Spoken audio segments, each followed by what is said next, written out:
Alors, je vais vous parler un petit peu en introduction de l'Union des auto-entrepreneurs. Il y en a certains et certaines qui connaissent, d'autres non.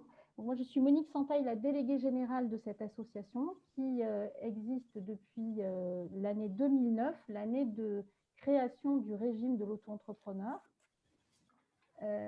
Cette association a pour but d'accompagner les créateurs d'entreprises, les porteurs de projets, ceux qui sont déjà entrepreneurs, ceux qui évoluent vers des sociétés ou qui font grandir leur activité.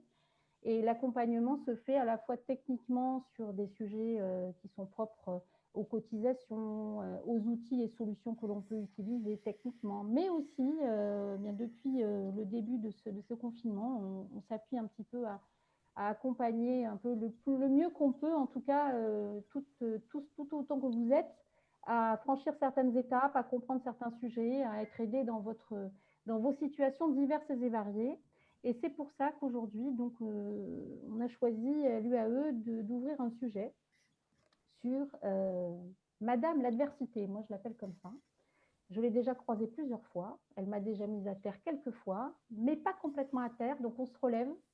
Et c'est vrai que c'est aidant d'avoir des échanges et d'avoir des personnes qui peuvent nous aider et nous parler et nous donner des clés de solution, comme va le faire Jean-Luc. Parce que Jean-Luc, je l'ai rencontré un peu par hasard en découvrant deux choses. D'une part, en découvrant une citation que vous retrouverez à la fin de mon livre, et je vais vous la lire parce que je trouve qu'elle est importante. C'est un peu la définition que Jean-Luc donne du bonheur en règle générale, c'est vivre en accord avec ses valeurs, après avoir décidé que rien ni personne, quelles que soient les situations, ne peut m'empêcher de donner le meilleur. Et cette citation m'a beaucoup parlé. Et puis, il y a une autre chose qui m'a parlé, c'est notamment un livre qu'a écrit Jean-Luc qui s'appelle « Craquer ou pas ». C'est un peu la question qui se pose quand on est face à des situations très, très difficiles. Et donc, c'est pour ça que j'ai pensé que c'était une bonne idée d'ouvrir ce sujet et d'inviter Jean-Luc à vous parler. Donc, nous avons reçu de nombreuses questions. On en a beaucoup, beaucoup, beaucoup. Donc, on a essayé de faire en sorte de vous répondre, au moins de traiter les questions les plus posées, mais vraiment, c'est ouvert aujourd'hui. Vous pouvez ouvrir sur des questions plus précises, parce que c'est vraiment pas en une heure qu'on se forge un moral d'acier. Il faudra faire des pas. C'est un premier pas aujourd'hui.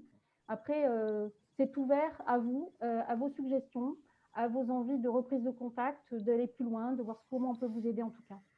Donc voilà, je suis ravie de vous présenter Jean-Luc Udry, qui va vous parler un petit peu de lui. Alors Jean-Luc, est-ce que tu peux nous en dire plus sur toi, ton histoire en quelques mots, ton parcours et pourquoi tu es là aujourd'hui?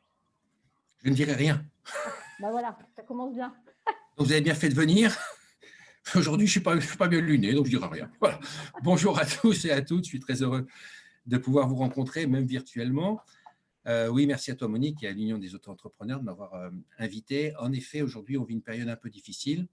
Et si je me suis spécialisé dans l'optimisme opérationnel, c'est à la suite d'une histoire qui m'a tenu au total 25 années. Donc l'adversité, c'est quelque chose que je connais un tout petit peu.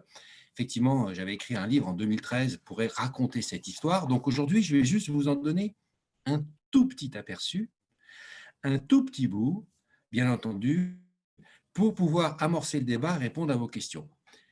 Alors, à 27 ans, tout va bien pour moi. J'ai 6 ans d'études de management, France, États-Unis, Japon, enfin bon, le truc qui va bien.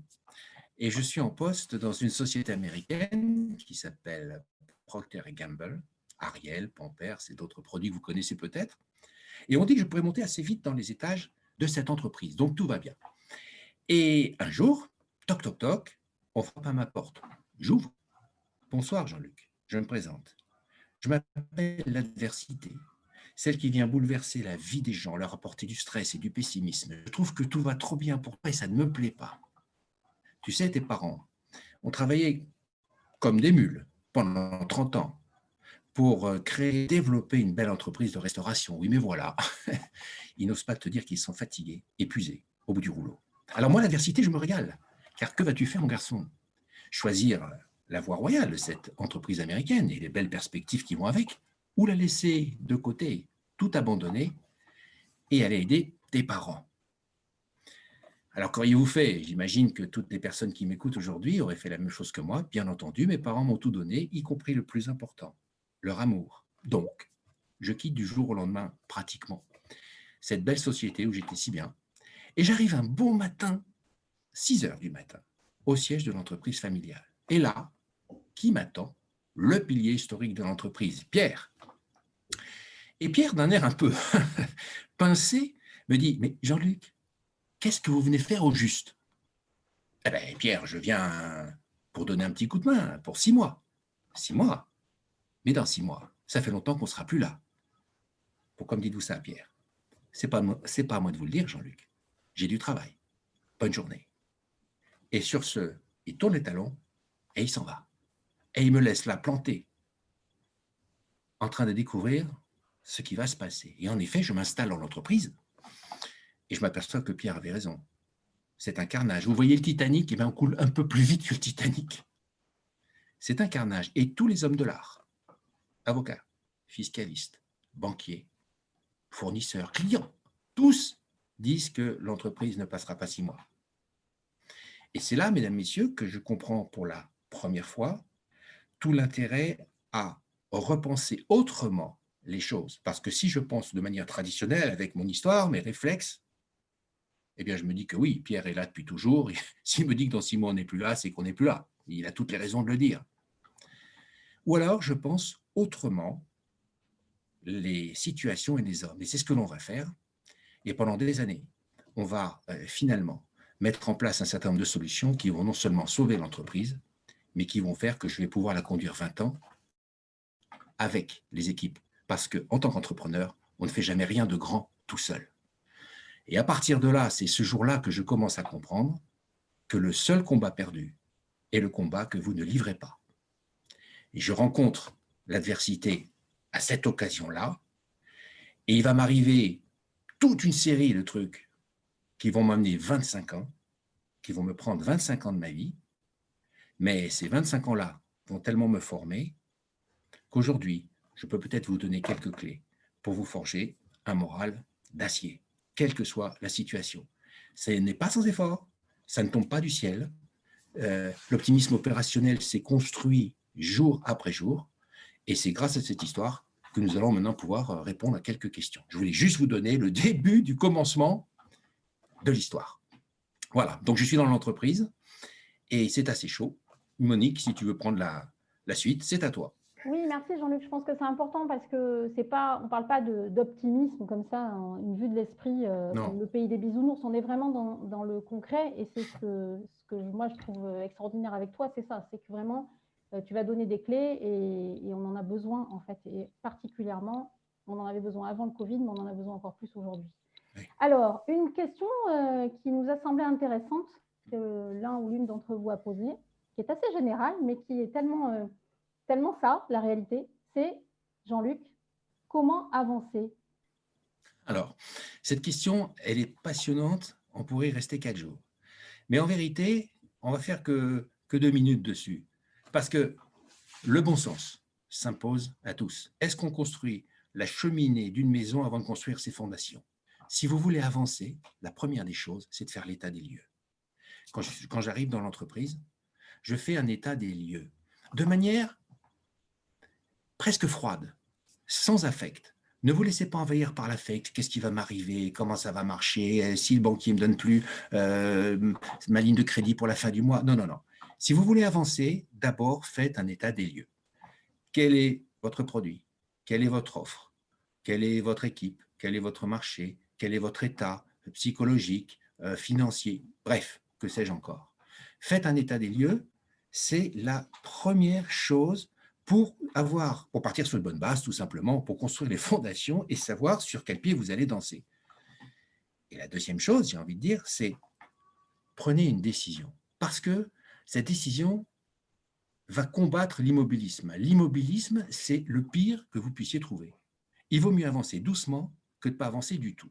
Prenez donc la décision d'avancer. Plutôt que de vous dire, je vais faire le dos rond, je vais attendre, on va voir l'année prochaine, pour le moment, je ne bouge pas. Si vous si vous voulez avancer, une fois que vous avez fait l'état des lieux, prenez cette décision. J'ai mon état des lieux, je décide de prendre telle ou telle partie et de prendre et d'avancer, de faire quelque chose de concret, de me lancer, de me mettre en mouvement. Rien n'est pire que l'immobilisme.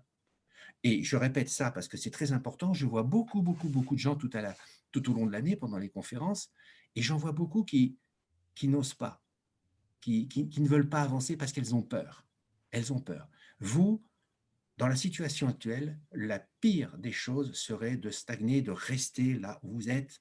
Prenez le temps de faire votre état des lieux et de décider d'avancer, parce que c'est ça qui va vous permettre de construire quelque chose. Hein. C'est un peu du test and learn. Vous prenez une décision, vous la testez, elle marche, très bien. Vous en prenez une deuxième. Elle ne marche pas, tant pis. Vous amendez cette décision et vous travaillez un peu de manière agile. Donc, test and learn, vous tentez et vous apprenez. Vous retentez et vous apprenez. Et ainsi, vous pourrez vraiment vous mettre en mouvement. Pourquoi? Parce que des idées vont vous venir et vous allez vous dire, finalement, que rester sur place, ça a un coût bien supérieur au fait de vous mettre en mouvement.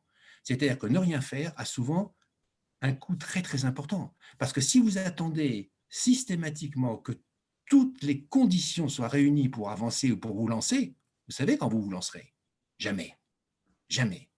Donc n'attendez pas que toutes les conditions soient réunies. Ça, c'est une vue de l'esprit. Je vois souvent des plans qui sont faits à 6 mois, à 8 mois, à 1 an, et on va attendre d'avoir ci, d'avoir ça, d'avoir autre chose. Et une fois qu'on a finalement la condition 2 qu'on attendait, finalement le temps a passé et le plan n'est plus valable. Donc, prenez cette décision après avoir fait votre état des lieux et avancez. Et tout de suite, j'ai envie de vous dire, et me vient un truc là, que je voudrais vous dire en tant qu'entrepreneur, pour avancer, ne pensez pas qu'à vous, pensez aux autres, vos équipes d'abord, mais surtout vos clients. Parce que penser à vos clients, ça va vous mettre dans une dynamique fantastique, créatrice, et vous allez dire, tiens, voilà ce que je peux faire pour mon client. Voilà ce que je vais faire pour mon client. Voilà l'idée nouvelle que je peux utiliser et proposer à mon client. Voilà le positionnement sur lequel je vais m'installer. Et là-dessus, quand je dis penser à vos clients, il y a 2-3 règles. La première règle, c'est que quand vous voyez un client, ne voyez pas un billet de banque sur la tête du client. Voyez un problème que vous solutionnez chez votre client. Et le billet de banque, il viendra après. Et ça, c'est important de comprendre que vous solutionnez, on est en mode solution, que vous solutionnez un problème chez votre client. Donc, utilisez cette période un petit peu particulière pour vous dire, je décide de me mettre en mouvement. J'ai fait mon état des lieux et je pense à mes clients. Je regarde mon positionnement. Est-ce que vous faites quelque chose de différent des autres? Ça, c'est mon grand dada. Essayez, non, pas essayer, je retire le mot essayer. À peine dit, déjà, je le barre. Faites tout ce que vous pouvez pour vous différencier de vos clients. Pas de vos clients, de vos concurrents. Ne faites pas comme tout le monde.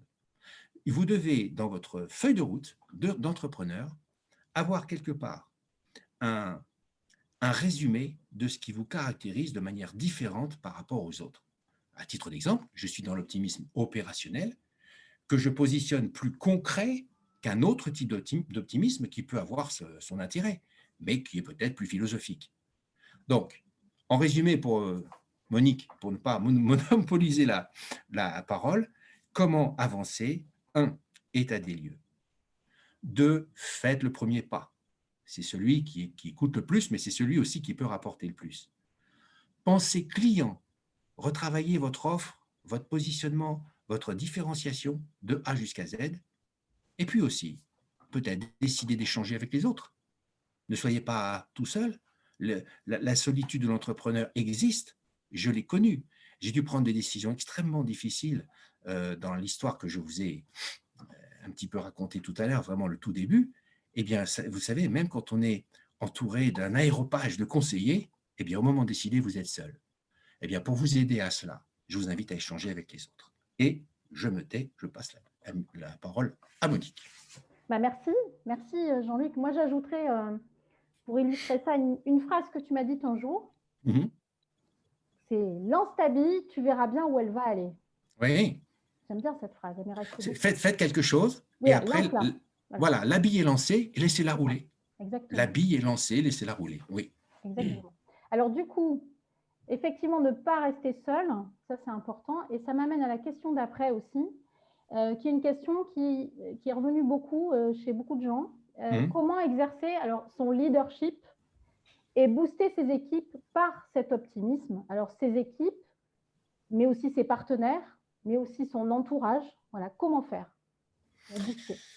Alors, exercer son leadership, c'est être quelqu'un d'exemplaire. Si vous voulez motiver vos équipes, vos collaborateurs, vos fournisseurs, vos clients, vous devez être exemplaire, faire ce que vous avez dit que vous feriez. Et je vois souvent, mais vraiment, j'aime pas ça du tout, je vois souvent des gens qui vous donnent un rendez-vous, puis qui l'oublient, qui vous disent qu'on va faire ça et qui l'oublient. C'est pas comme ça qu'on motive une équipe. Si vous voulez motiver votre équipe, soyez exemplaire. Et pour être exemplaire, le respect de la parole donnée est absolument essentiel. Et quand je publie là-dessus sur LinkedIn, systématiquement, je vois que les gens, par centaines, disent, ils sont intéressés parce qu'on change un petit peu de méthode avec eux, parce que souvent on leur dit des choses et on ne les fait pas. Voilà. Donc, c'est un des piliers de la confiance, c'est aussi ça. Alors, d'autre part, pour exercer son leadership vis-à-vis des équipes et partenaires et ainsi de suite, je vous en supplie, évitez le défaitisme, évitez le pessimisme. Tomber dans le pessimisme excessif, je ne suis pas contre une petite dose de pessimisme, et j'explique ça d'ailleurs en conférence, parce que le positif à tout craint me fatigue.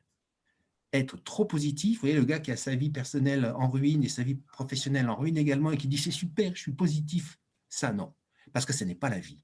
Pour moi, être intelligemment positif, c'est savoir regarder une situation comme un sort de cocktail où il y a 80% de positif et puis 20% de négatif parce que le négatif vous titille. Bon, il vous laisse éveiller, il vous alerte sur de possibles dangers. Donc, ce que je veux dire par là, c'est que quand un leader tombe dans le pessimisme ou le négatif de manière excessive, alors ce gars-là, on n'a pas envie de le suivre. Tout simplement. Et imaginez-vous que je dise à mes équipes, vous savez, on va tenter des choses, on va apporter des solutions, on va essayer de se sortir de notre condition, mais vous savez, hein, il n'y a aucune chance que ça marche. Enfin, vous imaginez ça? Donc, le leader, l'entrepreneur est quelqu'un qui ne tombe pas dans le défaitisme, est quelqu'un qui montre un optimisme raisonné, construit, réfléchi, et c'est aussi quelqu'un qui donne des perspectives. Si vous voulez booster les gens, donnez des perspectives crédibles. Ce n'est pas du demain on reste gratis. C'est en ce moment, on voit la situation, très bien, on devait faire plus 10% de chiffre d'affaires, en fait on fait moins 50, bien joué, mais voilà les perspectives. Voilà ce qu'on va faire l'année prochaine. Voilà là où on va aller. J'ai beaucoup de respect pour les leaders qui disent, pour les entrepreneurs, qui disent aux équipes, voilà où on va, pourquoi on y va, et qu'est-ce que vous avez à y gagner. Si vous avez quelqu'un qui vous tient ce discours-là, alors croyez-moi, les mouches changent d'âne, parce que les équipes ont envie de le suivre. Voilà ce que je peux dire. Et j'ai quand même envie d'ajouter quelque chose, mais là aussi, on pourrait y rester 4 jours. Il y a un autre point qui est important pour booster les équipes via un leadership affirmé, c'est d'être transparent. Transparent. Ça ne veut pas dire donner sur la place publique des informations confidentielles. Non, bien évidemment que non. Mais être transparent, c'est être capable de leur dire, voilà, je vous dis ce que je sais en l'état de la situation, elle est comme ça. Et je vous dis aussi ce que je ne sais pas. Là, j'ai un point, je ne sais pas. Ainsi, toute l'équipe est au courant des attendus du problème, toute l'équipe est au courant de ce que l'on sait, elle sait aussi quels sont nos doutes, nos interrogations, nos questionnements, et ça, c'est puissant, c'est plus que puissant pour construire justement un esprit d'équipe. C'est ce que nous avons fait chez nous. On s'est souvent adressé aux équipes en disant, voilà, on a acquis ça, on a acquis ça, on a acquis ça, on sait faire, mais par contre, sur je vais fermer mon téléphone, merci, sur ces points particuliers, on ne sait pas. Et je pense que ça a été, c'est pas que je pense, c'est que j'en suis certain, je l'ai vu sur le terrain, une attitude transparente du leader est quelque chose qui est apprécié de ses équipes, tout simplement parce que la confiance se noue. Donc voilà les 4 points que je voulais vous partager. Je ne sais pas si ça vous a aidé. Donc voilà les 4 les 4 choses que je peux vous dire là-dessus. On pourrait évidemment en parler 4 jours. Refuser le défaitisme, être transparent, donner des perspectives crédibles. Croyez-moi, ça aide bien. Et puis, je peux, Monique, Vas-y. je peux reprendre la parole que tu m'avais pardonnée? Vas-y, t'en prie. Il y a un truc qui est très important. Un leader ne donne pas de conseils. Il donne des exemples. Si vous voulez entraîner avec vous vos équipes, si vous voulez vraiment qu'elles vous suivent en disant « Ah, cette fille-là, elle est formidable » ou « Ce type-là, il est formidable », il nous donne envie de travailler avec lui. Ne donnez pas de conseils. On n'en peut plus des conseils. Il y a des conseils partout. Montrez des exemples qui ont fonctionné. Et c'est comme ça que quand on a affaire à des gens qui sont pessimistes au bureau, par exemple, et nous en avions quelques-uns, et ils avaient peut-être quelques raisons de l'être, on ne leur a pas dit, mais il faut absolument être positif, il faut absolument être optimiste. Non. On leur a simplement montré que dans telle et telle circonstance, eh bien, nous avions mis en place des solutions qui ont fonctionné et que ces solutions étaient plutôt ouvertes, constructives, positives et optimistes. Et ces pessimistes-là, peu à peu, avec le temps, se sont dit, tiens, ah ouais, ça marche. Et il y en a beaucoup qui ont changé de crèmerie. Donc, ces 4 éléments-là, vous pouvez les retenir. Je pense que si vous les mettez en œuvre, votre leadership sera en bonne forme. Merci Jean-Luc, et je pense que ça s'adapte même quand on est tout seul, pour exercer son propre leadership sur soi-même quand on est indépendant. Je trouve que toutes ces clés sont adaptables à soi-même, avoir des perspectives. Moi, j'aime beaucoup cette idée de faire un état des lieux, c'est-à-dire de partir de la situation réelle et de ne pas faire l'autruche et d'adapter, parce que voilà, c'est de ne pas faire l'autruche. Moi, j'aime bien cette expression, mais c'est surtout de regarder les choses. Et puis, effectivement, de voir les choses en trouvant des solutions au fil de l'eau. Alors, une autre question qui a été beaucoup posée, c'est comment faire pour voir les choses du bon côté quand tout nous tombe dessus. C'est ça, quand on rencontre Madame l'adversité. Alors, moi, je l'appelais Miss Cata. Dans Craquer ou pas, je l'appelais Miss Cata. Est-ce qu'on sait qui a posé cette question? Est-ce que la personne est là? La personne est sans doute là. Dénoncez-vous. Pas son nom sous les yeux. Bon, c'est pas grave, je vais pas te poser de soucis de recherche. Je sais pas si c'est la personne. Donc, comment voir les choses du bon côté, c'est ça? Alors, comment faire en fait pour voir les choses du bon côté au moment où tout s'acharne et où tout nous tombe dessus? D'accord. Alors, d'abord, je voudrais poser la question, en quoi est-ce que voir les choses du mauvais côté pourrait-il nous aider? Quand j'étais confronté à ces longues années d'adversité, je me suis souvent posé la question, mais comment voir les choses du bon côté, justement ce que vous me dites à l'instant là. Et la réponse, en fait, elle est venue d'une pratique sur le terrain. Et si je reste sur la Covid actuellement, je dirais une chose. Le point commun entre la Covid et ce que j'ai connu moi en arrivant dans l'entreprise quand elle était un peu naze, c'est que finalement, en regardant la situation comme on l'a fait tout à l'heure, c'est-à-dire sans affect, vous vous apercevez que la crise est un puissant révélateur de qui vous êtes et de ce que vous faites. Parce que la crise vous oblige à vous réinventer. Elle vous oblige à vous poser des questions sur votre modèle, comme on l'a dit tout à l'heure, sur votre façon de fonctionner, sur votre organisation. Et nous, dans notre entreprise, c'est exactement ce qu'on a fait. On a dit comment voir les choses du bon côté. Au lieu de gémir, de me lamenter, et en me disant que la situation est catastrophique, que ci, que ça, je vais me saisir de cette situation pour, en conscience et de manière concrète et réfléchie, inverser les choses, transformer le stress en énergie, transformer l'adversité en opportunité. Et donc, je regarde, ou vous regardez plutôt ce que vous faites et comment vous le faites. Analysez-vous face à cette Covid. Est-ce que vous avez un moral chancelant? Est-ce que vous avez un moral au top? Est-ce que vous avez un moral comme ci, comme ça? Rappelez-vous qu'un entrepreneur, par définition, se doit d'avoir le moral, parce que si vous dirigez des gens, si vous conduisez des projets sans morale, les gens ne vous suivront pas. Donc, comment voir les choses du bon côté? C'est déjà faire ça, c'est-à-dire utiliser cette crise comme un révélateur de ce que vous êtes et de ce que vous faites. Il faut vous passer au scanner. Et ainsi, vous aurez déjà plus d'informations sur vous. Ensuite, vous savez, j'ai envie de vous dire, l'entrepreneur, Entrepreneur, ce n'est pas un métier, c'est une vocation. Et un entrepreneur sait que l'échec, la difficulté, la baisse de régime, le coup de moins bien fait partie du jeu. Ils font partie du jeu.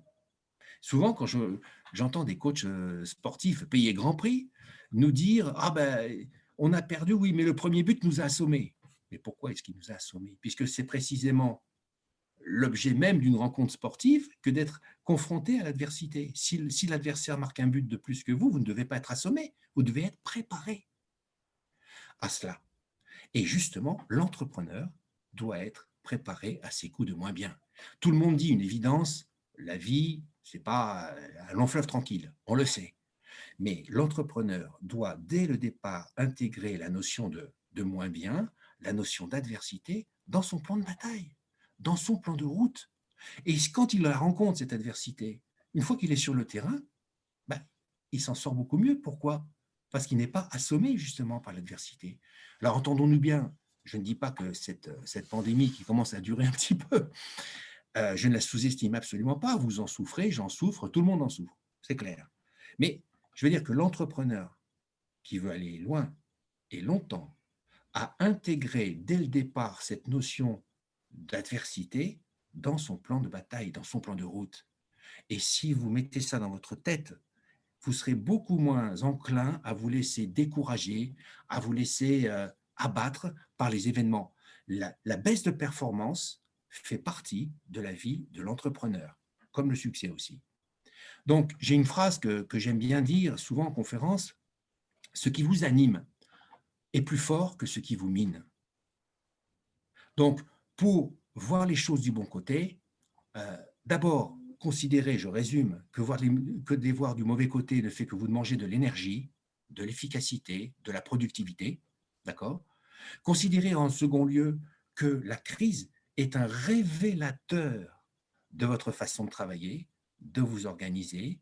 Elle met le spot, elle met le projecteur sur votre offre, sur votre façon de la vendre, et donc elle vous remet en cause quelque part. Et c'est ça qui vous permet de voir les choses du bon côté. Et puis enfin, la baisse de performance ou l'échec parfois font partie de la vie de l'entrepreneur. Intégrer cette notion dès le départ. Et si vous avez ça dans votre tête, bah, croyez-moi, déjà, vous commencez à mettre les toutes premières marches d'un moral gagnant, d'un moral qui va vous emmener loin. Voilà. Alors justement, il y a Carole qui précise par rapport à ce que tu viens de dire, surtout que si on voit les choses du mauvais côté, cela nous empêche de voir les opportunités qui pourraient se présenter. En fait, ça boucle. Bien évidemment, quand vous regardez les choses du mauvais côté, vous savez, je sais ce que c'est que de me réveiller la nuit et d'avoir peur. Je sais ce que c'est que de trembler. Je sais ce que c'est qu'il y avait des enjeux très importants dans les deux affaires que j'ai eu à traiter. Ça, je crois que ça m'a marqué pour toujours. Mais c'est précisément parce que ça m'a marqué pour toujours que je peux vous dire aujourd'hui que ce que vient de dire Carole est vrai. Ne perdez pas d'énergie à savoir ce que va vous coûter la crise ou ce qu'elle va vous retirer.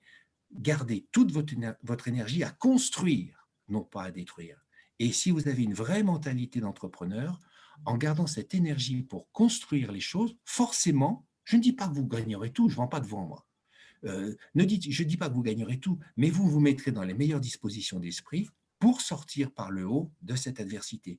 Vous savez, hein, sincèrement, entre nous, et j'essaie de vous en convaincre, vous avez beau avoir la technique, le marketing, le financement, les équipes, si vous n'avez pas le moral, vous n'avez rien. Le moral est le carburant essentiel. Si vous devez travailler pendant cette période un peu délicate, je vous le conseille, c'est d'abord travailler sur vous, sur votre capacité à absorber les événements, à y rebondir, parce que chacun d'entre vous, et soyez-en bien convaincus, même les gens qui ont le moins confiance en eux, chacun a des talents. Mettez sur une liste vos talents. Qu'est-ce qui fait que vous savez faire les choses bien? Mettez-les sur une liste et regardez-les souvent. Il ne s'agit pas d'avoir trop confiance en soi. Il s'agit juste d'avoir suffisamment confiance en soi. Et un entrepreneur, il doit avoir confiance en soi. Donc, prenez ça en compte. Je pense que ça peut aider. Alors, c'est intéressant parce que pour illustrer, Sophie, elle dit quelque chose que je trouve très bien. Elle dit, si on regarde en bas, on va tomber. Si on regarde en haut, on va monter. Alors, Sophie, vous êtes au top. Ah, Voilà. Les choses sont claires. Sophie, vous êtes au top. Sophie est au top. Bah ouais. Et Brigitte ajoute quel bonheur ce positivisme, cela donne envie de démarrer de suite.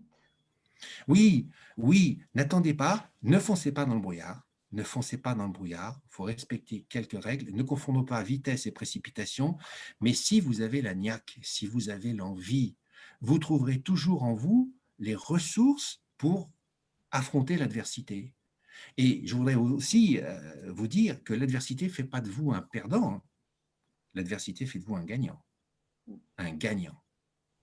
Mais je voudrais te laisser la parole parce que finalement, je suis emporté par mon enthousiasme. Non, Donc, non, du mais coup, c'est parfait, mais on adore ça, Jean-Luc, on adore ça, on en a besoin, on en a tous besoin. Alors, Sophie précise que ce sont des adages de sa grand-mère, mais que ça marche toujours. Mais c'est vrai, c'est un bel adage. la grand-mère de Sophie, si tu nous regardes. Voilà, merci. Et Carole rajoute pensez surtout défis à relever, c'est beaucoup plus constructif et valorisant et motivant que de voir des problèmes. C'est Bien voir sûr, des défis au lieu de parler de problèmes. Déjà, bien changer dans sûr. sa sémantique personnelle, je pense que c'est important, oui. Problème, si j'ose dire, vous accouplez ce mot à solution. Le nombre de gens, et dans notre entreprise en particulier, je pense à 3 ou 4 managers qui étaient des types formidables, mais qui restaient scotchés au problème comme le sparadrap au doigt du capitaine Haddock. Ils étaient capables de vous décrire un problème en une journée, en 10 jours, en un mois, en un an, et dès qu'on leur disait, bon, ben alors, qu'est-ce qu'on fait pour s'en sortir? Là, silence radio, on ferme, plus personne. Ils ne savaient pas passer, ils ne savaient pas switcher du mode problème au mode solution. Or, vous, ce qui est essentiel quand on est entrepreneur, c'est que vous avez un problème. Ça fait partie de la vie. Hein. Un entrepreneur sans problème, je voudrais qu'on me montre le phénomène, je voudrais voir ce spécimen. Si vous avez un problème, bien sûr, analysez-le, évidemment. Mais une fois que c'est fait, instantanément, vous switchez en mode solution. Pourquoi? Parce que vous êtes en train de vous proposer un nombre infini de pistes de sortie, de possibilités de résoudre ce problème, alors que si vous êtes constamment en mode problème, j'ai pas ma trésorerie, j'ai pas mes clients, j'ai pas ci, j'ai pas ça, ça devient franchement plus difficile. Donc, je souscris évidemment à ce que vient de dire Isabelle. C'était Isabelle? C'était Carole. Super. Carole. Alors, on Carole, a une question désolé. de Véronique qui amène finalement à la question que je souhaitais te proposer après. Véronique dit comment retrouver l'énergie et ne pas douter quand on a vécu de très fortes doses de stress pendant des années, et ça tu sais de quoi elle parle, et que l'on se sent nerveusement très fatigué, malgré une capacité à tout optimiser pourtant, et un travail sur soi permanent. Donc en fait, comment retrouver cette énergie? Et ça rejoint un peu, alors je te mets les deux questions en même temps. Il y a pas mal de personnes qui sont inscrites et qui nous ont demandé si on ne peut plus travailler à cause du Covid, c'est-à-dire on ne peut plus être en activité à cause du Covid et on n'a plus de perspective. Comme tu dis, il faut avoir des perspectives, là on n'en a plus. Quand tout semble aller très mal, est-ce qu'on doit toucher le fond pour pouvoir remonter? Voilà la question. En quoi est-ce que toucher le fond vous ferait remonter? Ce n'est pas le fait de toucher le fond qui va vous faire remonter. Ce qui va vous faire remonter, c'est la niaque que vous avez en vous. On a le droit, d'abord, là, je suis parti pour 4 jours. Vous avez le droit d'avoir des coups de moins bien. Si vous saviez le nombre de coups de moins bien que j'ai eu. Mais, commencez par les accepter. On n'est pas des machines. Moi, je suis réputé être un bosseur un peu fou, c'est vrai, j'ai travaillé 7 jours sur 7 pendant des années, mais ça m'a forgé une âme, ça m'a forgé une identité, et ça m'a forgé une envie, ça m'a forgé un moral. Alors, quand j'étais au fond du trou, parce qu'à un moment j'y étais, quand j'étais au fond du trou, je ne me suis pas dit « Ah ben je suis au fond du trou, maintenant je vais remonter ». Ce que j'ai fait, c'est que je suis retourné aux sources de ma motivation. Quand vous avez été entrepreneur, quand vous avez décidé de faire quelque chose, vous avez décidé de le faire pour changer de vie, changer de statut, changer de revenus, changer de collègues, de collaborateurs. Bref, vous aviez des bonnes raisons. Si pendant cette période-là, je parle à la personne qui est un petit peu fatiguée en ce moment, si vous retournez aux sources de vos motivations, pourquoi vous avez commencé ce que vous avez commencé? Pourquoi vous avez décidé d'être entrepreneur à un certain moment? Vous allez voir que ces sources de motivation sont toujours là. Il faut juste les réactiver. Et si vous êtes entrepreneur dans l'âme, ne vous laissez pas submerger par une adversité qui actuellement, certes, ne nous rend pas la vie facile, je l'entends bien, mais qui n'est jamais qu'un élément de la vie. Parce que cette Covid-là, c'est, allez, je vais le dire, c'est pas une tragédie, c'est une épreuve collective. Et on sort d'une épreuve collective par une mobilisation collective. Je ne vous dis pas encore une fois pour qu'on se comprenne bien que c'est simple, que c'est facile pour tout le monde. Non. Moi, ça n'a pas été facile non plus. J'avais des quantités de conférences commandées et du jour au lendemain, allô, vous suivez l'actualité, on est obligé de repousser et puis après d'annuler, etc., etc. Mes collègues conférenciers, c'est pareil. Bon, mais qu'est-ce qu'on a fait? Qu'est-ce qu'on a fait? On ne s'est pas dit on est au fond, on va sombrer, ou c'est parce qu'on est au fond qu'on va remonter. Non, on s'est réinventé. On utilise maintenant tous, on a acquis des compétences. On est tous maintenant sur Zoom, sur Slack, sur je sais pas quoi, sur Teams. On a acquis des compétences. La seule personne au monde qui va vous faire remonter, c'est pas votre banquier, c'est pas votre petit ami IIE, c'est vous. Parce que vous avez au fond de vous-même cette flamme qui ne s'éteint jamais et qui est celle de l'entrepreneuriat. Et quand on a envie de faire quelque chose, eh bien on le fait, nonobstant les difficultés du moment. Ça n'est pas facile, c'est compliqué, il y a des gens qui sont en grande difficulté. Si vous saviez le nombre de messages que je reçois, y compris de gens haut placés, on ne le croirait pas, et pourtant si. Donc tout le monde en souffre. Mais justement, l'entrepreneur, il a au fond de lui cette niaque, cette espèce de flamme qui fait qu'on le propulse, on le pousse, parce qu'un jour, n'oubliez pas, nous ne sommes que sur cette terre que de passage, comme des voyageurs en transit dans un aéroport. Et à la fin de votre vie, au jour du dernier jour, il y a un truc qu'il faut absolument éviter, c'est les regrets. Ah, si j'avais su. Ah, si j'avais acheté ci. Ah, si je m'étais un peu plus investi. Ah, si j'avais été un peu plus motivé. Évitez la boîte des regrets. Donnez le meilleur de vous-même. C'est ça qui compte. Et vous retrouverez de l'énergie. C'est modestement ce que je crois avoir fait. Je pense que la flamme ne m'a jamais quitté. La motivation, vous savez, on va vous expliquer qu'il y a des motivations intrinsèques, extrinsèques, ainsi de suite. Je ne sais pas d'où elle vient. Ce que je sais, c'est que quand on veut entreprendre, on a envie de faire quelque chose, on a envie quelque part de contribuer à l'avancée des autres par des solutions qu'on propose nous-mêmes. Eh bien, je vous invite, si mademoiselle ou madame qui avait un petit coup de fatigue actuellement, retournez aux sources de votre motivation, réactivez-les. Pourquoi j'ai commencé ce que j'ai commencé et décidez une fois pour toutes de ne plus vous laisser submerger par cette Covid qui, vous savez quoi, finira bien par s'en aller. Je pense que ça, c'est très, très important. Croyez en vous. Et puisque vous m'avez lancé, tant pis pour vous, je vais vous donner encore un autre truc. Quelque chose que j'ai fait, un exercice concret. À un moment, il faut savoir que j'étais pessimiste parmi les pessimistes. Hein. Je suis un pessimiste chronique à la base. Maintenant, je suis un optimiste chronique, mais raisonné, réfléchi. Bon. Et quand on était confronté à toute une série de situations incroyables, vraiment incroyables, un jour, je me suis dit, tiens, à force de me prédire des catastrophes, Miss Cata, je vais prendre un papier et un crayon et je vais mettre plusieurs colonnes. La date, ce que je prévois, ce qui est finalement arrivé. Voilà, c'est pas compliqué, pas besoin de faire 25 ans d'études. La date, ce que je prévois et ce qui est finalement arrivé. Et si je disais le 15 janvier, je prévois une catastrophe, je vais perdre mon client, je vais perdre mon ceci, je vais perdre cela, une fois la période passée, je regardais, je notais ce qui s'était finalement produit. Eh bien, vous savez quoi? Dans plus de 9 cas sur 10, la catastrophe que je m'étais annoncée ne s'est pas produite, ne s'est jamais produite. Ou alors dans des proportions tellement atténuées que je me suis fait un sang d'encre pour rien. Je vous invite aujourd'hui à faire ce petit tableau, ça ne prend rien du tout. Ce que vous prévoyez qui va arriver et ce qui arrivera, effectivement.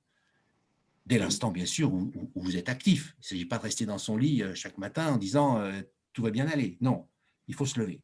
Mais faites ça, faites cet exercice-là, et ça va vous donner une confiance incroyable, non pas seulement pour la Covid, mais pour vaincre l'adversité pour le restant de votre vie.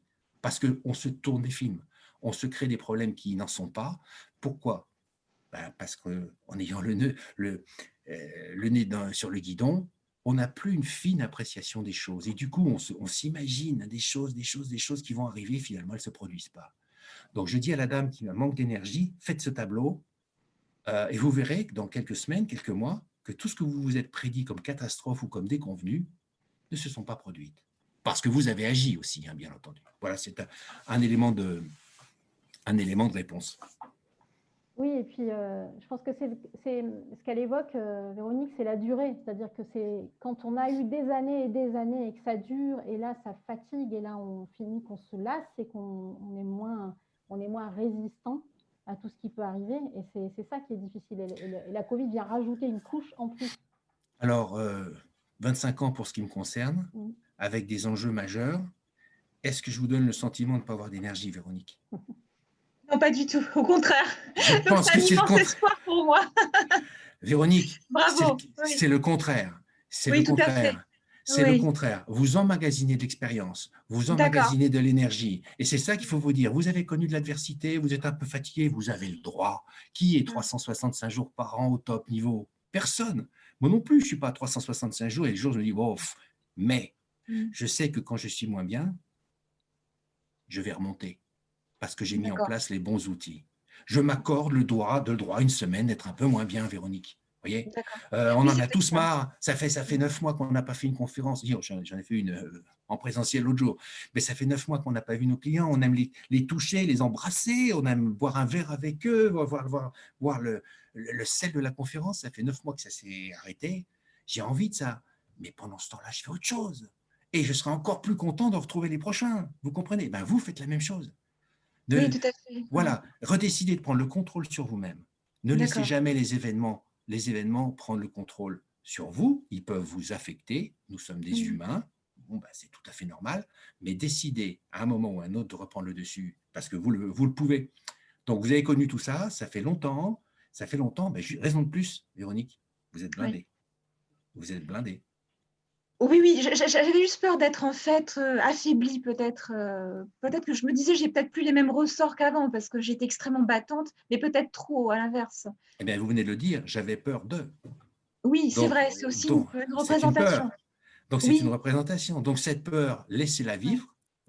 L'éradiquer, c'est pas ça. Il faut juste la dépasser. Juste la dépasser. Et là, vous la dépassez dans l'action avec tout ce qu'on a dit, un état des lieux et allez, en avant, Guingamp. D'accord. Moi, j'aime bien dire, pour avoir eu beaucoup moins de temps que toi, mais une bonne dizaine d'années de saut de haie. Moi, j'appelle ça le saut de haie, en fait. On est entraîné et on est super fort à la fin. On arrive à sauter les haies et à les enchaîner. Il faut quand même prendre des temps de récupération. Il faut effectivement se poser, écrire. Et quand on a délégué au papier aussi, je trouve que quand on a délégué ses pensées au papier, ça aide bien parce qu'on les a posées quelque part, en fait. On les a déléguées à quelqu'un au papier. Écrire, c'est très bien. Et faire ce petit tableau simplissime que je vous ai proposé tout à l'heure, vous n'en croiriez pas vos yeux si je vous montrais les tableaux à l'époque qui ont été finalement remplis, la catastrophe qu'on s'annonçait, ou en tout cas, si ce n'est pas la catastrophe, disons l'élément défavorable, négatif, et ce qui s'est vraiment produit.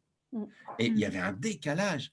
Et si vous vous rendez compte que le tableau se remplissant au fil des mois et des années, vous vous rendez compte que tout ce que vous prévoyez la plupart du temps de négatif ne se produit pas parce que vous avez fait ce qu'il fallait faire, hein, ça ne tombe pas du ciel, on est d'accord, eh bien là, ça vous donne une confiance absolue pour le restant de votre vie. À mon avis, ça vaut le coup. Alors, Sonia, elle illustre ça par une citation de François Lemay. « S'inquiéter, c'est comme attendre qu'il pleuve avec son parapluie ouvert. » Ben, c'est pas mal. C'est pas mal. Il y en a une autre. Alors, je ne suis pas spécialiste il y a des gens pour ça qui font ça très bien. Moi, je ne suis pas spécialiste des citations, mais s'il y a un problème, une solution, s'inquiéter ne sert à rien. Et s'il n'y a pas de solution, s'inquiéter ne change rien. Quelque chose comme ça. Ou un truc. Bon, moi, c'est pas ces citations qui m'ont vraiment aidé sur le terrain. Ce que je voudrais vous transmettre comme message aujourd'hui, c'est. Pardon de rebondir, hein, Monique, si je te coupe le sifflet, tu me le dis, mais parce que ça me touche tellement, c'est croyez en vous. Croyez en vous. Merci. Faites ce qu'il faut pour cela, mais vous avez tous des talents. Il y en a qui savent dessiner, il y en a qui savent faire du cheval, il y en a qui savent faire des conférences, il y en a qui savent, je ne sais pas quoi, vendre des applications. Croyez en vous d'abord. Croyez en vous d'abord. Après, vous entourez de gens, mais croyez en vous d'abord. Je ne vais pas dire parce que vous le valez bien, hein, c'est un slogan qui a été repris ailleurs, mais je pense que dans tout ça, la confiance en soi est un élément juste primordial. Ça ne règle pas tout, mais si vous ne l'avez pas, ça règle encore moins de choses. Voilà. Donc, croyez en vous, franchement.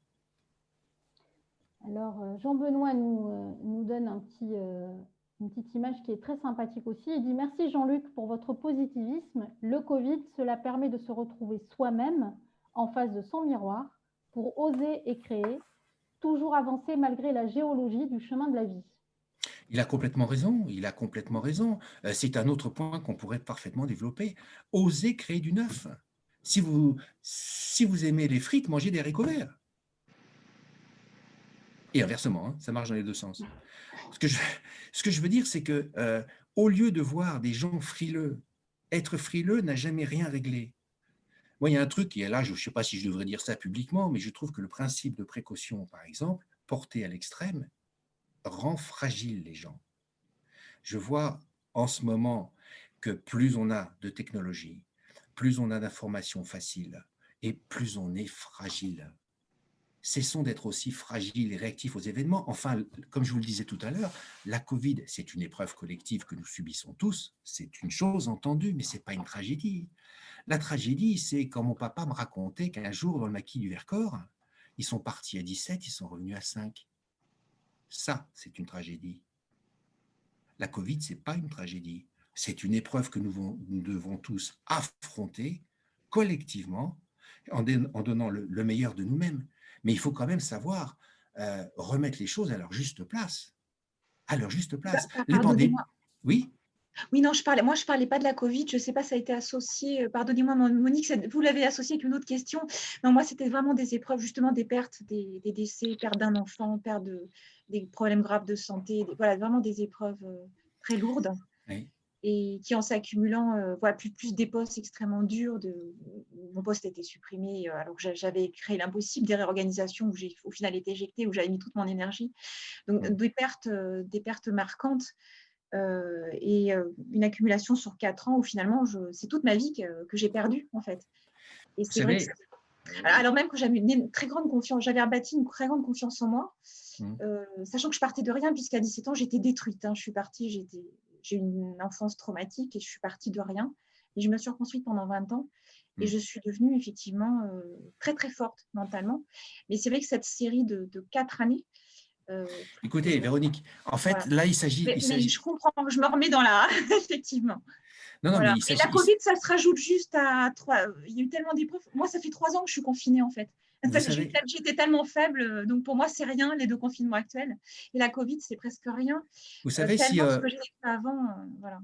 Si on regardait, si on faisait le tour de tous les gens qui assistent à cette réunion d'aujourd'hui, si on leur demandait d'écrire sur un papier tout ce qui leur est arrivé, je crois qu'on aurait un florilège de ce que la vie peut proposer. Et il arrive beaucoup de choses à tout le monde. À titre de confidence, j'ai perdu mon frère il y a 3 ans, à 50 ans. Il n'avait rien, il ne fumait pas, c'était un sportif, il est parti comme ça en quelques mois. Ouais.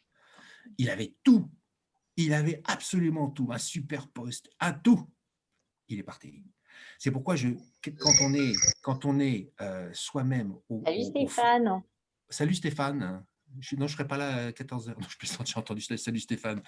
Quand on est soi-même au fond du trou, on se dit que de toute façon, chacun a son chemin de vie à faire. Oui. Et que quel qu'ait été votre chemin de vie, Véronique, et je m'adresse aussi à tous les autres participants, donnez-vous les chances de vivre à fond le reste de votre vie. Et que l'adversité ne doit pas, si vous voulez, peser de manière excessive sur le reste de votre vie, parce que l'idée, c'est pas forcément d'être le premier. L'idée, c'est de donner le meilleur de vous-même.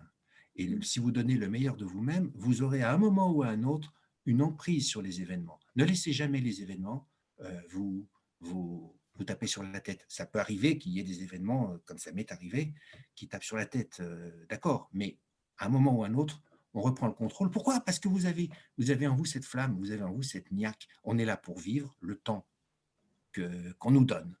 Eh bien, vivez-le à fond, de telle sorte qu'il n'y ait aucun regret, que vous ayez donné systématiquement le meilleur de vous-même. Et j'arrive là à ce que disait Monique en ouverture, cette phrase que je ne me rappelle plus avoir dit, mais bon, c'est vrai que ma définition de l'optimisme, ce serait pratiquement que rien ni personne ne peut vous empêcher de donner le meilleur de vous-même. Ça veut dire que face aux événements, mais oui, face aux événements, ce n'est pas votre patron, votre copain, qui va vous dire non. Et si vous donnez le meilleur de vous-même, c'est que vous l'avez décidé. Et après, vous êtes en paix. Parce que vous avez fait le mieux que vous pouviez. Si vous devez jouer aujourd'hui contre, je sais pas, Federer ou Nadal, il y a quand même peu de chances, sauf à ce qu'on les bâillonne, de gagner le match.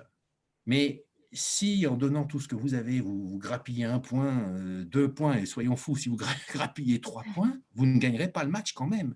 Mais vous serez dans un état de plénitude et d'accomplissement parce que vous avez donné le meilleur. Vous n'avez pas gagné le match, certes, c'est entendu, mais vous avez donné le meilleur. Et donc, vous êtes en paix avec vous-même. Pourquoi? Parce que vous ne pouviez pas mieux faire. L'idée dans la vie, c'est une règle que je comment dirais-je, pas que je m'impose tellement je l'adopte, c'est je donne le meilleur. C'est bien, ça passe, tant mieux, ça passe pas, tant pis. Je n'ai aucun regret. Oui, je fonctionne pareil, aucun que je regret, pouvais ça sert faire. à Et rien. face à cette adversité que vous rencontrez tous, je vous invite à faire ça. S'il y a une règle à adopter, je pense que c'est celle-là. Merci Alors, beaucoup. justement, alors la dernière question que nous avions sélectionnée, je vais l'illustrer avec les deux témoignages, les deux questions, les deux réactions plutôt, celle de Brigitte, celle de Carole et celle de Sophie. En fait, la question c'est que faire pour rester motivé? Carole précise, il ne faut surtout pas s'isoler. Brigitte précise, demande plutôt, quelle est l'attitude à avoir justement vis-à-vis des personnes autour de nous qui sont frileux ou nous disent régulièrement attention à. Et Sophie précise que la crise a révélé les personnalités des gens, les pessimistes et les optimistes. Il faut donc en profiter pour sélectionner ses amis, ses clients, ses fournisseurs pour ne s'entourer, même momentanément, que des personnes qui sont plutôt positives, optimistes, et que tout est plus facile si on avance dans une équipe qui avance en force. Alors moi, j'aime bien cette notion d'équipe parce que je la prône souvent, d'avoir son propre équipage autour de soi. Et du coup, à la question que faire pour rester motivé par rapport justement à son environnement aussi, avec les gens autour, ou si on est tout seul, voilà. Que faire pour rester motivé? J'ai envie de vous dire plein de choses. La première, c'est de renvoyer à ce qu'on avait déjà dit plus tôt, c'est-à-dire en fait de bien définir ce qui vous fait vibrer. Si vous définissez ce qui vous fait vibrer, ce qui vous fait vous lever, bondir de la couette le matin, alors qu'il serait si tentant d'y rester, surtout en bonne compagnie, si vous arrivez à savoir ce qui vous fait vibrer, eh bien vous avez trouvé pourquoi vous allez rester motivé. Parce que regardez la vie avec de la hauteur, regardez un point A, et puis regardez votre ligne de vie qui va jusqu'à 100 ans, grosso modo. Et vous allez voir qu'encore une fois, il y aura des hauts et des bas. Vous devez maintenir votre motivation sur ces 100 ans-là. Donc acceptez pour rester motivé, acceptez la situation telle qu'elle est, déjà acceptez-la. Décidez ensuite d'agir. Et puis, pour rester motivé, on peut vous recommander une chose que j'ai faite, c'est d'apprendre tous les jours. Il n'y a pas un jour sans que j'apprenne quelque chose. Je ne vous dis pas que j'apprends l'encyclopédie universaliste tous les matins, mais j'apprends au moins une petite chose sur ma façon de fonctionner, sur mes clients, sur les fournisseurs, sur les équipes, sur les collaborateurs. Apprenez quelque chose. Je crois que c'est Charles Aznavour qui, jusqu'à 92 ans ou un truc comme ça, apprenait des mots de langue étrangère tous les jours. Eh bien, si vous voulez rester motivé, apprenez quelque chose. Pourquoi? Parce que ça va vous donner des idées, vous allez être plus créatif, et en étant plus créatif, vous allez, sans même vous rendre compte, vous mettre dans l'action, et en vous mettant dans l'action, vous allez créer une dynamique. Et en créant une dynamique, vous allez créer des solutions. Et en créant des solutions, toutes ne marcheront pas, bien entendu. Mais vous allez faire en sorte que certaines fonctionnent. Donc, le meilleur moyen de rester motivé, c'est de rester ouvert, entreprenant, créatif, actif, volontaire, spontané, enfin, tous ces adjectifs qu'on pourrait mettre les uns derrière les autres pour vous donner l'envie de bouger. Rappelez-vous qu'on n'est que de passage sur Terre. Si vous voulez rester motivé, considérez une fois pour toutes que l'adversité n'est qu'un avatar de votre vie. C'est quelque chose qui vous rend plus fort, qui n'est pas facile sur le moment. J'en sais quelque chose, 25 ans, c'est quand même long. Mais la vie qui a été... Vous vous rendez compte? Dans mon cas personnel, la vie a été extraordinaire au départ. J'ai eu une enfance fantastiquement heureuse. J'avais tout ce qu'il fallait. Et l'adversité a tout cassé. Elle a tout bouleversé. Elle m'a fait vivre 25 années d'enfer. Et aujourd'hui, la roue a tourné. Je suis au paradis aujourd'hui. Je suis au paradis parce que la roue a tourné. Et j'adore m'adresser à un tas de gens qui n'ont pas fait ce parcours-là, mais qui sont en demande. Et j'adore essayer de leur transmettre un peu d'énergie pour que eux aussi vivent mieux. Donc, c'est possible. Je ne vends pas de vent. Je ne vous dis pas que tout est possible. Pour moi, ça, c'est… Vous voyez, si j'ai envie d'aller à l'opéra, je ne serai jamais danseuse étoile, quoi. Je n'ai pas le profil. On n'y croit pas. Bon. Mais il y a des choses qui sont possibles. La seule chose, ce qui est possible, c'est de vous dépasser, d'aller plus loin, de faire un pas de plus que ce dont vous vous croyez capable. Et ça, c'est possible. Alors faites-le. Merci Jean-Luc. Eh bien, écoute, moi je vais te proposer de faire un petit récapitulatif, juste de prendre 2-3 items qui m'ont semblé importants dans tout ce qui a été échangé déjà, parce que l'heure passe vite, on ne peut pas tout faire en C'est déjà 1 heure. fini? Ben oui, ça passe très vite. C'est Oui. pas vrai. Oui. On resterait Bon. des heures avec toi d'ailleurs. Je pense C'est gentil.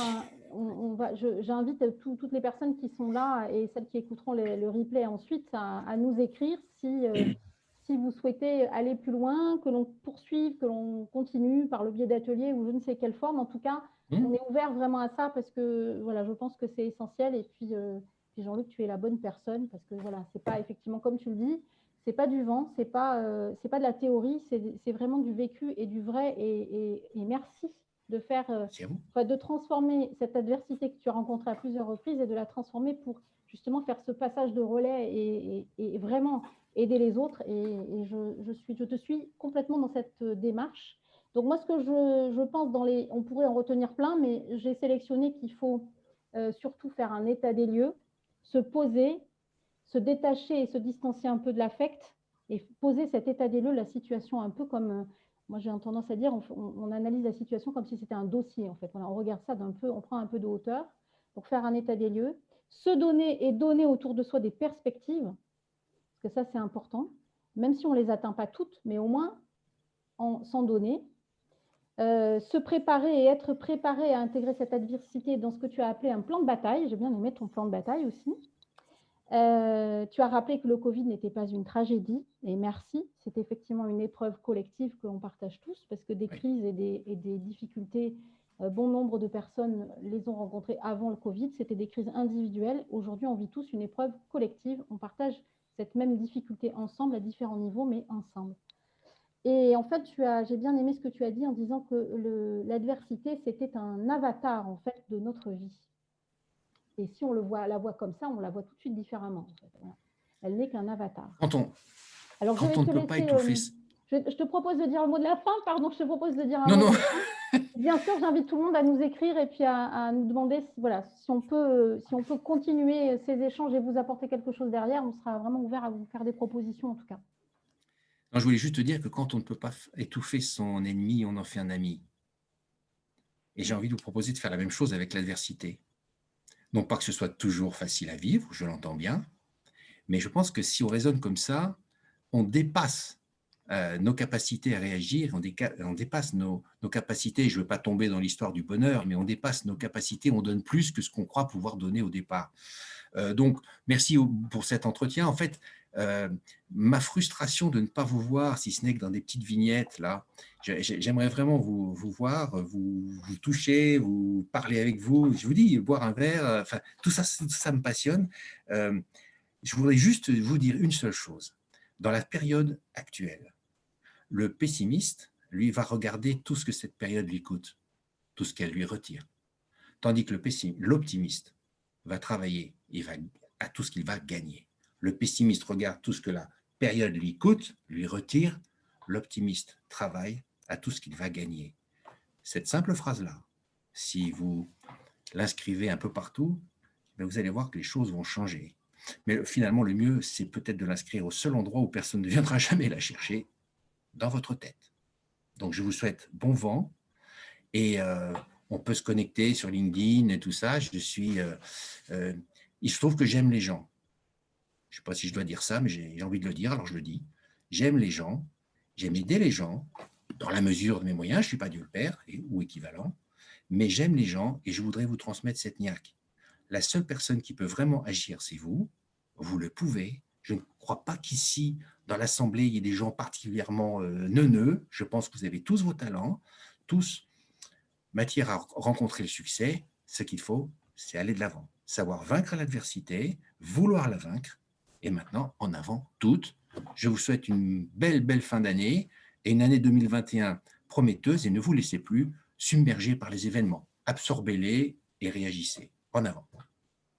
Merci Jean-Luc, merci à vous tous pour votre participation et vous recevrez un petit email avec le replay. Je vous redonnerai l'adresse mail à laquelle nous écrire à l'UAE, à laquelle écrire à Jean-Luc également. Voilà, on vous souhaite une belle fin d'année et puis revenez-nous vite dans nos en pleine forme. webinaires. Et en pleine forme, et voilà, on se soutient tous. À très bientôt. Merci. L'union fait la force. Merci à vous. Merci à tous. Merci. Au revoir. Au revoir. Au revoir. Bonne fête. Merci, bonne fête à tous. Bonne fête à tous. Hop, quittez. Quittez.